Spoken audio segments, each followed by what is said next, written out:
আজকে ভিডিওটা হচ্ছে অনেকদিন আগেরই। তো এই যে দেখছেন মহারানীকে তো অনেকেই চেনো, রঞ্জিতা, তার পেছনে ছিল ইশিকা। ইশিকাও একজন মেকআপ আর্টিস্ট। তো আমরা সবাই মিলে গেছিলাম অদিতিদির স্টুডিওতে বেলঘড়িয়ায়। কেন কি কিসের জন্য পরে বলছি।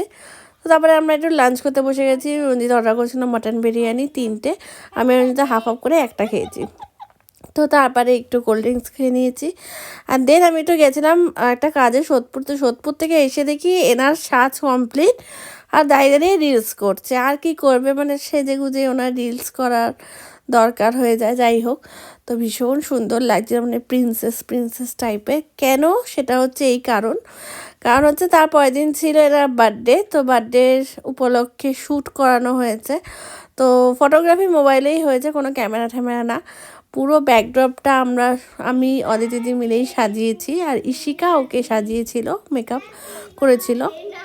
তো তারপরে এখানে কেক কাটিং হলো, আর আমি আর ইশিকা হাবাইতার মতো কেক খাচ্ছিলাম। যাই হোক, সেরকম তো ফুটেজ নিইনি, বাট নর্মালি নিয়েছি। তো এই কেকটা ছিল প্রিয়াঙ্কার থেকে নেওয়া। তো তারপরে এখানে সব সাজ খুলে ফেলেছে, ড্রেস ফ্রেস খুলে আমার সবাই বসে গল্প করছিলাম। মা অদিতিদি ওকে একটা এইরকম ফটো ল্যাম্প গিফট করেছিল, দারুণ সুন্দর ছিল। নেক্সট পার্টে আরও কিছু আছে। তো আজকে অবধি টাটা।